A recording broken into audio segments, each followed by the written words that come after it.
Dans cette vidéo, on va parler des nouvelles G-Shock Bluetooth. Donc là, dans la main, j'ai la GA B2100C 9AER, toujours plus long. Et je vais déballer là ensuite devant vous là, la GA B2100 1AER. Donc celle-là, la noire, elle est à 149 € et comme toutes les autres.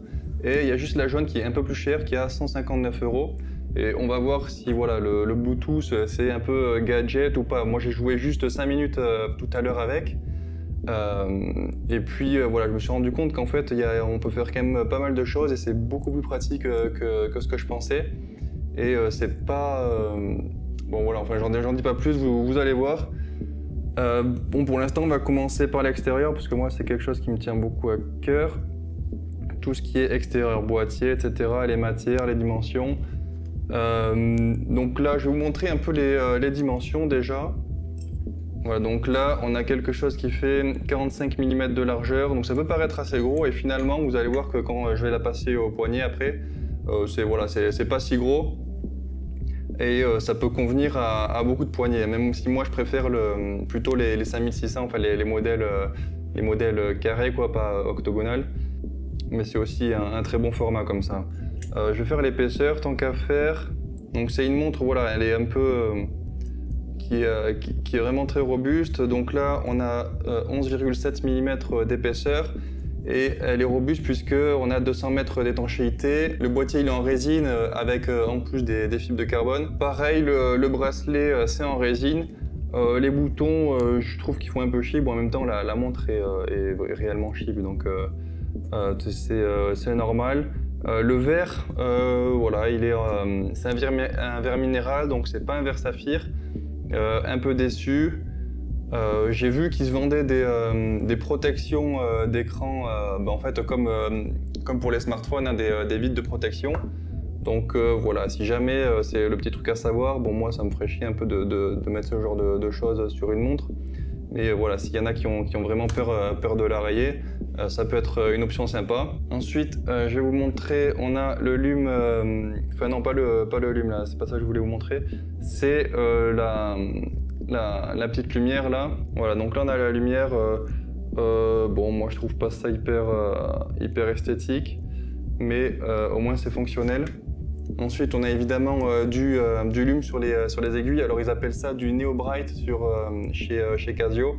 Donc voilà, c'est l'équivalent du Lumi-Bright chez Seiko. Je vais la passer au poignet pour que vous vous rendiez compte un peu des dimensions. Parce que 45 mm, comme ça, on a l'impression, ouais, c'est énorme, etc.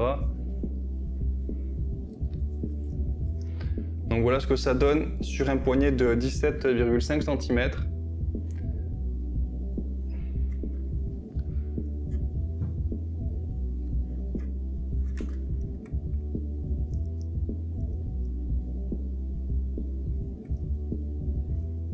Donc voilà, même sur un poignet un peu plus fin, ça passerait tranquille. Et sur un poignet un peu plus gros, pareil. Hein. Je pense que c'est un format qui convient à beaucoup de poignets, un peu comme les 5600, même si elles sont un peu plus petites. Ça fait pas ridicule et ça fait pas trop gros non plus. Donc voilà, moi je vous dis, c'est pas un coup de cœur ce format, mais je le savais déjà. Hein. Moi c'est plus les petites carrés que je préfère chez Casio, ou alors les plus grosses. Je vais déballer la noire. Comme ça, vous allez voir, ça c'est vraiment le seul modèle. C'est dommage qu'ils en ont pas fait une orange et noire, ça m'aurait plus plu. Parce que là, c'est vraiment le seul modèle, la jaune, qui fait un peu été. Tous les autres, c'est plutôt foncé. J'ai l'impression voilà, qu'ils ont un peu sorti en retard, parce que les autres, ça fait plus penser à l'hiver que l'été. Mais bon, on a ce modèle jaune pour la plage. Bon, je dis ça, vous pouvez la porter n'importe quand, hein, mais moi, c'est le genre de montre que quand je vois, je pense à la plage, quoi.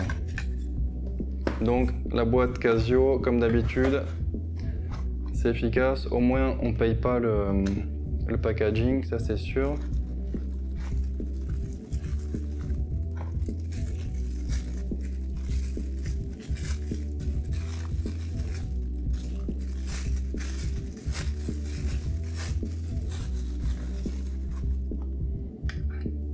Voilà, et le modèle noir qui est un peu plus discret évidemment, mais j'aime bien les petites touches parce qu'elle existe aussi en full black. Mais moi je préfère comme ça, avec des petites touches de couleur. Et surtout le cadran soleillé, comme sur la jaune. Hein. D'ailleurs voilà, je l'ai mis à côté, comme ça vous voyez bien. Donc évidemment la jaune est beaucoup plus lisible, j'ai l'impression qu'ils sont plus clairs quand même les index. Des fois c'est des illusions d'optique, mais là j'ai l'impression qu'ils sont plus clairs pour de vrai sur la jaune. Et du coup voilà, ça rend le tout plus lisible. Mais la noire est quand même très bien, c'est pas encore la full black où c'est vraiment compliqué de lire. Donc voilà. Et là, je vais vous montrer les options qu'on a sur le smartphone. Donc l'application, c'est Casio Watchlist. Donc tout à l'heure, je me suis fait un compte, je l'ai installé, machin, et ensuite j'ai tout remis à zéro pour que vous voyez tout depuis le début. Mais en gros, ça m'a pris moins de 5 minutes à créer mon compte. Il y a juste à mettre une adresse email, un mot de passe, et ensuite vous confirmez par email, et ensuite vous arrivez comme moi sur cette page. Donc là, ce qu'on fait, vous allez taper sur le plus. Là, on nous dit toutes les montres qu'on peut rentrer dans l'application. Et là, on nous dit qu'il faut chercher un numéro, un nombre à 4 chiffres au dos de la montre. Et en fait, il est tout en haut ici. Je vais vous montrer plus en détail. Voilà. Et là, c'est le numéro. Ouais, c'est le numéro que vous avez ici. Donc tout en haut. Et du coup, 56,89. 56,89. Tac. Ah oui, tant que j'y pense, je remercie David et Philly évidemment à chaque fois. C'est souvent eux qui me prêtent les montres. Parce que ça, c'est pas des montres que j'achète, c'est qu'ils me les prêtent, je les teste et ensuite je lui renvoie. À part si elles me plaisent, mais celle-ci. Comme je vous ai dit, c'est pas le style de montre que je porte d'habitude. Donc, moi c'est la jaune. Là j'ai rentré, ensuite il détecte que c'est soit la jaune, soit la noire. Donc je vais mettre la jaune. Là je peux rentrer la date à laquelle je l'ai acheté. Là je peux la renommer. Donc voilà, plutôt que de mettre une référence, je vais mettre par exemple, si j'en ai plusieurs, ben non, ça sert à rien de mettre Casio jaune. Juste mettre jaune et celle qui m'appartient, Billy. Tac. Comme ça, si vous avez plusieurs Casio, ben vous y retrouvez plus vite, quoi. Et là, ils me disent quoi faire. Donc, ils me disent d'appuyer. Alors déjà, est-ce que j'ai le Bluetooth, vous voyez? Et ils me disent d'appuyer 3 secondes sur la touche mode. Ok. Donc là, j'ai le connect qui s'affiche. J'espère que vous voyez bien. Lui, il est en train de chercher. Là, il vient de me dire que l'appareillage a été fait. Il me dit de fermer. Et là, ensuite, voilà, ma montre, elle est dans l'application. Je clique dessus. Donc là, il me dit Connected. Il me dit le niveau. Parce que ici, sur le sous-cadran, on a les niveaux. Il y a le... Je vais vous montrer. On a le H, le M et le L tout en bas. Le H pour high, M pour medium et L pour low. Donc là, moi je sais, tout à l'heure j'ai regardé, c'était sur H, c'est à fond. Mais là j'ai l'info que je suis à fond, mais effectivement un peu en dessous. Donc c'est un peu plus précis que ce qu'il y a sur la montre. Et là on a tout. Et en fait ça, je pensais que le Bluetooth c'était juste pour synchroniser la montre ou voilà, de faire des trucs vraiment gadget. Et finalement en fait je me rends compte que pas du tout. Donc là on a alarme, timer, reminder. Donc reminder c'est les rappels. Je sais pas si on peut mettre en anglais. Non, mais c'est pas grave. Après pour ceux qui parlent pas anglais, est-ce qu'on peut vraiment la mettre en anglais ou pas? Account. Ah donc là déjà il y a les unités. User profil. Je sais pas. Après moi j'ai mon portable en anglais, alors je sais pas si du coup il s'est mis en anglais à cause de ça. Donc là voilà, et là vous voyez qu'on a tout, alarme, timer, reminder, phone finder. Vous allez voir ce que c'est. Vraiment en fait j'ai été surpris par l'application, c'est vraiment bien fait, il y a beaucoup plus d'options que je pensais. Donc là par exemple déjà rien que des trucs basiques, les alarmes elles sont super bien faites. Donc là j'ai mis une alarme par exemple à midi, on peut en mettre 5 par jour. Là, si je veux régler, c'est hyper simple, c'est plus facile que de passer par la montre. Hein. C'est l'intérêt du Bluetooth, et voilà, je peux en mettre plusieurs si je veux. Send setting. Ah ouais, donc ensuite, là on envoie les réglages à la montre. Et là je vois qu'il y a écrit OK sur la montre, qui clignote, alarme OK. Ça veut dire qu'il a bien pris en compte ce que je viens de faire. Ensuite, donc timer. Bon, ça c'est moins intéressant, hein, voilà. Ah oui, ça peut être cool si on veut mettre une ville directement. Donc voilà, moi par exemple, je sais pas, je vais mettre New York. New York, États-Unis, tac, send setting to the watch. Et là, j'ai mon deuxième fuseau horaire du coup qui est maintenant réglé sur New York. Donc mon heure principale, elle n'a pas bougé. Par contre, la World Time qu'ils appellent, c'est le second fuseau horaire sur la montre. On va voir tout à l'heure qu'il est bien réglé pour États-Unis. Et je l'ai fait voilà, hyper vite. Et là, je peux faire tous mes réglages dedans. Donc il y a aussi le Home Time. Donc ça, c'est l'heure principale de la montre que j'ai mis à Paris du coup. Ensuite, qu'est-ce qu'on a? On a là justement des aiguilles. C'est par exemple si elles sont pas très bien alignées, ils disent voilà avec le magnétisme etc. elles peuvent se décaler. Donc là vous pouvez les remettre bien alignées comme il faut. Le Find Finder, donc ça c'est une option vraiment cool. Find Finder, donc là vous choisissez l'alarme etc. On teste le volume. Ok, je vais faire ça. Ok, autant le mettre à fond parce que vous allez voir à quoi ça sert. Ok, tac. Je vais couper l'application, etc. Et on va voir que si même quand je suis en configuration normale, donc là, voilà, je suis pas dans un mode, j'appuie longtemps sur Start. Là, il m'affiche Find qui clignote. On a eu un bip et vous allez voir. Il y a mon portable qui sonne. Et pour couper la sonnerie, vous appuyez. Pour couper la sonnerie, il faut appuyer sur Start.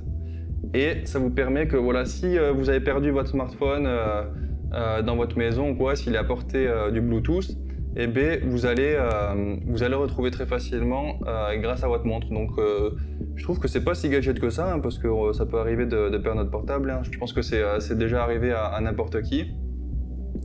Et voilà, donc je trouve que l'application est vraiment bien foutue. Il y a pas mal de petites options un peu cool comme ça. Et pareil, vous avez la notice complète du coup sur votre portable, à portée de main et tout, donc ça peut être cool. Et là, vous avez même les options, donc est-ce qu'on active la lumière, etc. Ah là, ma montre n'est pas connectée.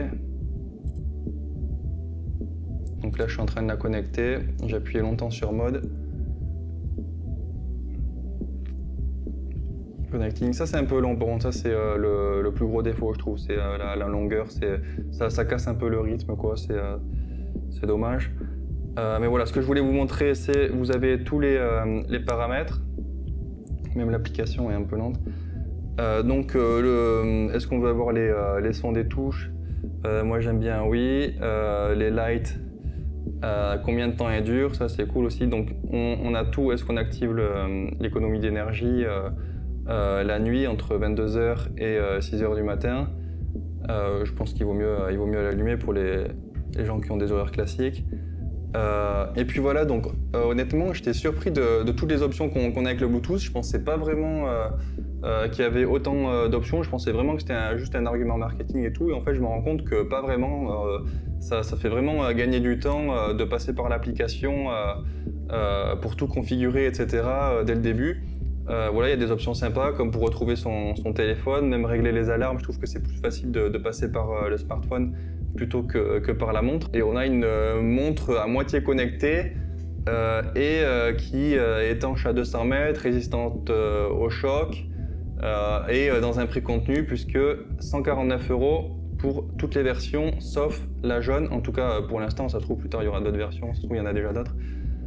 Mais voilà, la jaune, à ma connaissance, c'est la seule à 159 € pour l'instant. Et voilà, je sais plus si je l'ai dit, mais elles sont solaires, donc elles ont une réserve de marche de 18 mois. Donc même si vous la laissez dans un placard ou quoi pendant 18 mois, quand vous la reprenez, elle sera toujours à l'heure, elle marchera comme quand vous l'avez laissée dans le tiroir. Elles ont une dérive de entre moins 15 et plus 15 secondes par mois.